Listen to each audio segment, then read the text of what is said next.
Bom dia, pessoal. Vamos dar continuidade à nossa aula hoje. Na aula passada, nós falamos sobre globalização e hoje nós vamos falar um pouco sobre o, o que a globalização prega para todos os países adotarem a nível mundial, que é o neoliberalismo econômico. A globalização ela ocorre dentro do capitalismo e dentro do capitalismo ele prega uma política econômica que é chamada de neoliberalismo. Então, o neoliberalismo é a política econômica da globalização. Você vê aí uma charge onde ele fala assim: não compreendo, reduzimos o máximo de número de trabalhadores, e mesmo assim tendo cada vez mais desigualdade para avançar. Então, aí, pela essa charge, a gente faz uma reflexão rápida: o quê? Você reduz os trabalhadores, tu produz mercadorias, tuas mercadorias precisam ser vendidas. Se tu reduzir os teus trabalhadores, imagina isso a nível nacional, a nível mundial, todo mundo está fazendo a mesma coisa. Então, menos pessoas têm renda para comprar teus produtos. Se menos pessoas têm dinheiro para comprar teus produtos, tu vai ter necessidade de produzir cada vez menos, entendeu? Então, a redução de trabalhadores não é a solução, não é a saída.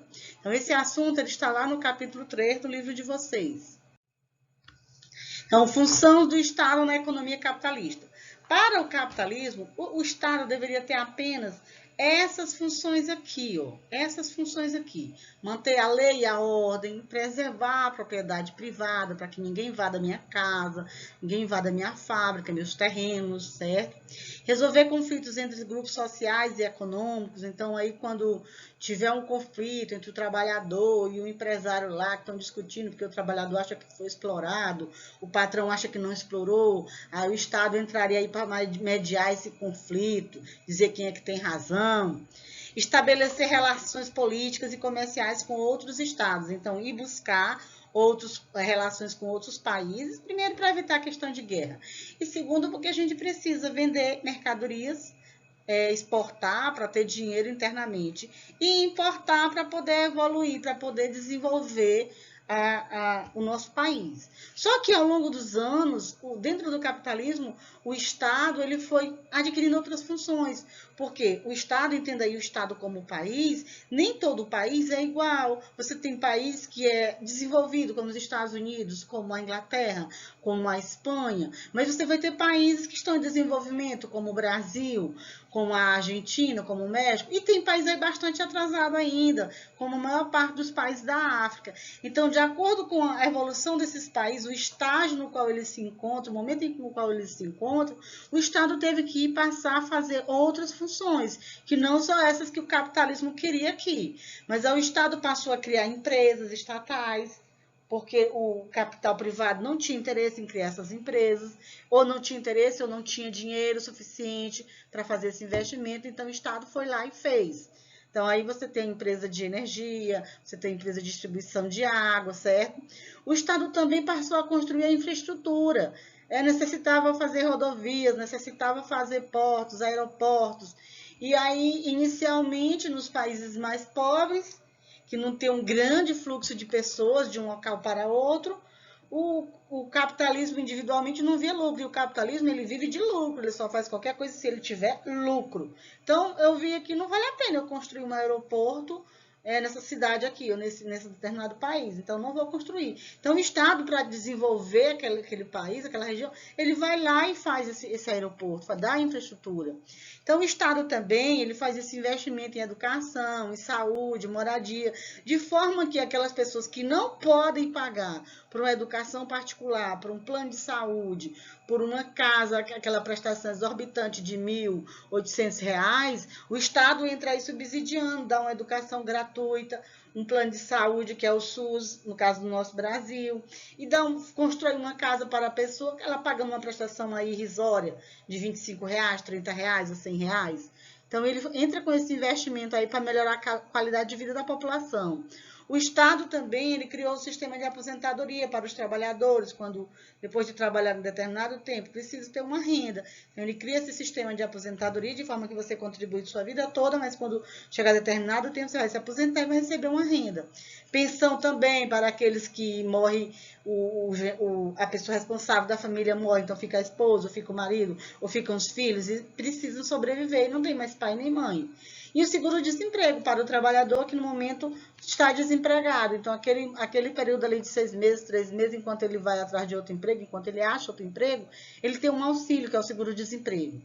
Então, o Estado, ele também é responsável pelo controle da circulação da moeda. É ele quem produz o dinheiro, literalmente. Só que ele não pode produzir o que ele quer, ele produz de acordo com o crescimento da economia. Então, ele controla a quantidade de dinheiro que circula dentro do seu país. Ele também pode isentar alguns setores de imposto, algumas empresas, não precisa você pagar imposto, porque você produz para uma população mais baixa, de baixa renda.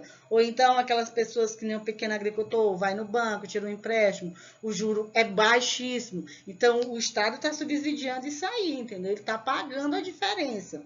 E também ele estabelece a taxa de juros. Você vai no banco e vai tirar um empréstimo, então quem é que estabelece se a taxa de juros é 2%, 3%?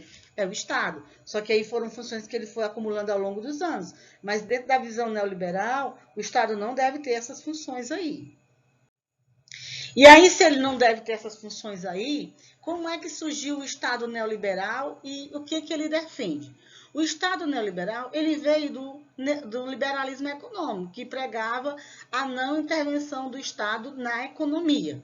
Então, em 1980, depois das crises lá nos Estados Unidos, então crise na balança comercial dos Estados Unidos, principalmente no governo de Ronald Reagan, lá na Inglaterra, com a Margaret Thatcher, que era a primeira-ministra, o que aconteceu?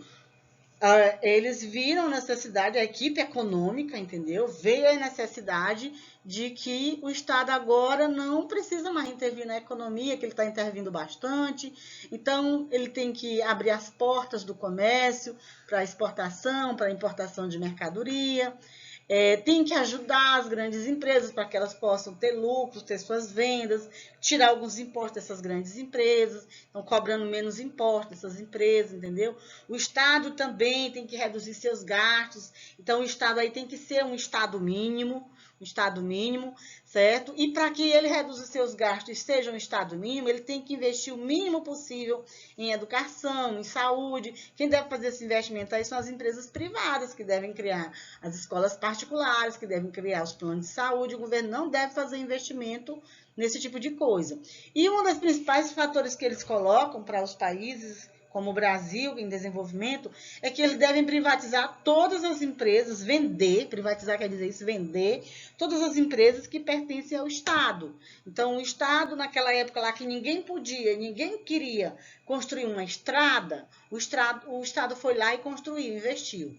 Aquela época lá atrás, que era muito caro fazer uma central de abastecimento de energia, que demorava para ter retorno, o capital privado não queria, o Estado foi lá, colocou dinheiro e fez. Mas agora o Estado não deve mais ficar nessa esfera. Então, o que o Estado deve fazer? Deve pegar aquela central de energia que ele construiu e vender para o capital privado. Então, a privatização das empresas estatais. O Estado também deve rever os direitos dos trabalhadores, de certa forma diminuir, né? Porque os trabalhadores têm muitos direitos, e na medida em que eles têm muitos direitos, 13º, férias, licença maternidade, licença paternidade, a empresa, quando vai contratar, ela contrata menos por conta desses direitos que esses trabalhadores têm. Então, se o Estado estabelecer, por exemplo, olha, não tem mais salário mínimo, cada empresa paga o que quiser para os seus funcionários, então isso vai facilitar, que aí a empresa vai contratar mais gente, não vai ter problema em contratar essas pessoas. O Estado também deve se retirar dessa questão de previdência, de seguro-desemprego, de seguro social, que a pessoa, se quiser se aposentar, vai fazer uma previdência particular, certo? Que aí, quando ela chega lá nos 80 anos, o que ela contribuiu, se ela contribuiu para receber um salário mínimo, um mês salário, é o que ela vai receber. Então, o Estado não deve intervir nessa esfera aí. E isso são as ideias do neoliberalismo, que é o que ele recomenda que os estados façam, que os países façam. Só que a gente tem que lembrar que nem todos os países estão em patamar de igualdade, nem todos os países são ricos na mesma intensidade ou são desenvolvidos igualmente. Então, essas recomendações do neoliberalismo, elas se aplicam muito bem para os países desenvolvidos, os países ricos. Por quê? Porque esses países eles têm maior capacidade de investimento, têm mais recursos, têm mais dinheiro, entendeu? Para investir nesses setores e também tem mais competência na livre concorrência quando chega no mercado mundial.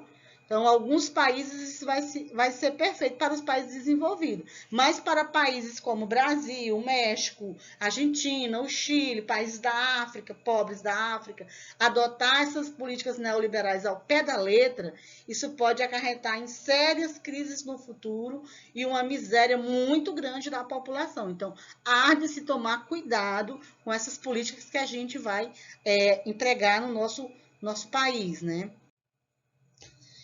E aí, ainda seguindo as ideias do neoliberalismo, em 1989, foi realizado o Consenso de Washington, na cidade de Washington, certo? Onde eles discutiram um pouco sobre o risco país e sobre as posturas.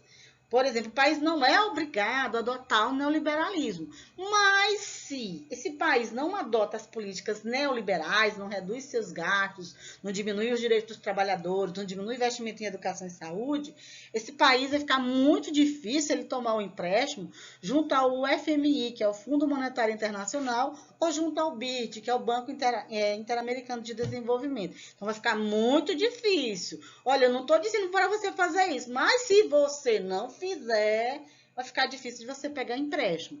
E aí, com base na adoção ou não das políticas neoliberais por cada país, as agências dos Estados Unidos, que são agências de avaliação de risco país, elas criam uma avaliação de risco para cada país.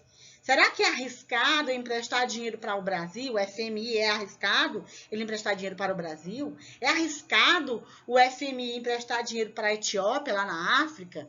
Então, o risco aí é no sentido de que se esse país não adota as políticas neoliberais, ele não vai ter como pagar suas dívidas no futuro, entendeu? Então, se ele adota as políticas neoliberais, ele vai receber mais investimento, ele é um bom pagador. E aí tem aí a classificação AA.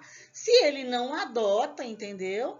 O que, que vai acontecer? O Estado pode quebrar a qualquer momento, ficar altamente endividado, Estado, país, certo? E aí não é bom você investir num país desse porque você corre o risco de não receber os seus empréstimos. E aí o neoliberalismo, pegando todas as suas ideias, ele, no entanto, tem crise. O capitalismo já teve crise. Então, o filho do capitalismo, que é o neoliberalismo, que veio do liberalismo econômico, já passou por duas grandes crises. A primeira foi a Grande Depressão, de 1929, foi a queda da Bolsa de Valores de Nova York. Então, foi uma crise de superprodução, se produziu mais do que o que as pessoas estavam interessadas em comprar em determinados momentos. Ela começou pelos Estados Unidos, mas depois se espalhou pela Europa e pelo restante do mundo.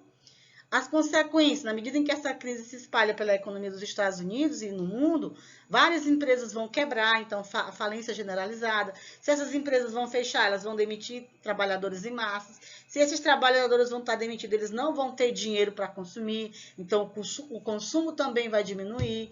E aí também há uma diminuição das exportações dos países como o Brasil, países que viviam de exportar produtos primários. Nessa época, o Brasil exportava o café, é o nosso carro-chefe, é a nossa exportação do café. Então, se meu país está em crise, a primeira coisa que eu faço é diminuir as exportações de alguns produtos. Então, foi isso que foi feito.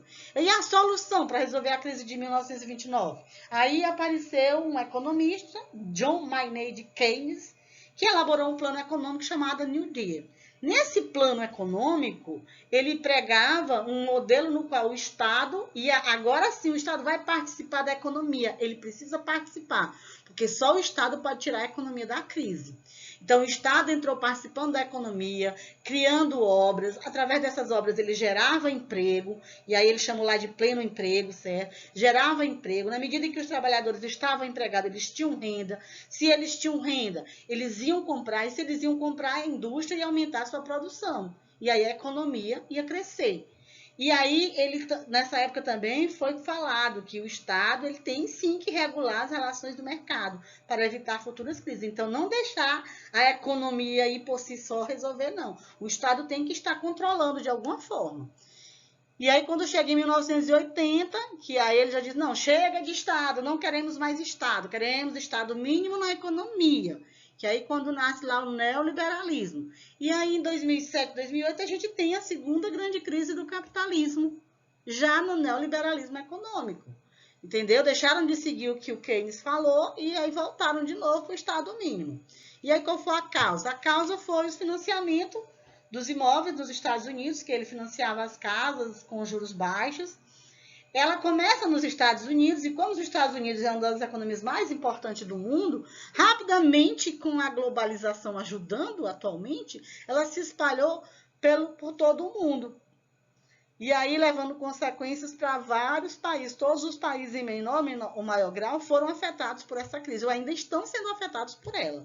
Aí as consequências, demissões, diminuição da renda dos assalariados, diminuição do consumo, ampliação das dívidas dos países, porque os países, para não quebrarem totalmente, não verem a população passando fome, tem que recorrer ao FMI, aos organismos internacionais e pedir empréstimo, certo? Tem que pedir empréstimo. E para fazer esses empréstimos, eles têm que assinalar a cartilha do FMI, que é seguir as normas do neoliberalismo, que é demitir funcionário, cortar direito de trabalhadores e por aí vai. E a solução para resolver a crise foi que os estados, os países tiveram, aí os governos de cada país, gastaram trilhões de dólares para salvar bancos e grandes empresas. Bancos e grandes empresas. Então, nesse momento aí, mais uma vez, se vê a necessidade do controle e fiscalização do Estado com o sistema financeiro, que você não pode deixar ele por si só. Tem que haver um controle do que essas empresas podem ou não podem fazer, do que podem ou não podem produzir em determinados momentos, para que não ocorra novamente outra crise. E aí, quando chegou a crise de 2007, 2008, vem um questionamento. Sim, o neoliberalismo é maravilhoso, ele prega que o Estado não deve se endividar, que o Estado deve sair da economia, e aí esses estados que saíram em todos, por que a crise atingiu todo mundo? Por que nós tivemos a crise de 2007 e 2008? Aí você não pode esquecer que a gente está vivendo um processo de globalização, e aí nesse momento várias críticas vão surgindo contra o neoliberalismo e o Estado mínimo, aquela questão do Estado investir o mínimo possível, intervir o mínimo possível na economia, na relação entre trabalhador e empregado. E aí, em 1999, foi realizado um encontro entre 130 países, lá nos Estados Unidos, chamado de Rodada do Milênio. O objetivo desse encontro era discutir o comércio internacional, né? Ampliar o comércio internacional. Só que, nesse período aí, o que aconteceu? No dia desses encontros aí, ocorreram grandes manifestações de vários setores da sociedade civil, de setores que geralmente são discriminados, são os negros, são os trabalhadores, são as pessoas mais pobres, os setores ambientais também entraram aí lutando pelo meio ambiente. Então, em vez de chamar a atenção para o evento, a Rodada do Milênio, foi a atenção para os protestos contra a globalização, da forma em que ela vem ocorrendo, o avanço das multinacionais por todos os países, que vem gerando o quê? Desigualdade, porque nem todos os países, nem todas as pessoas conseguem ter acesso aos avanços que a globalização traz, porque vai depender do quanto esse país tem de dinheiro para investir em ciência e tecnologia. E aí, em 2001, ocorreu no Brasil o primeiro Fórum Social Mundial, onde nesse fórum se discutiu, não temos como barrar a globalização, isso é real, isso é fato. Mas o que nós queremos é uma globalização mais justa, que inclua a sociedade como um todo, ou pelo menos a maioria dessa sociedade. Porque a globalização, nos moldes em que ela ocorre hoje, ela beneficia somente os países desenvolvidos. E aqui foi a bibliografia que eu usei, e muito obrigada.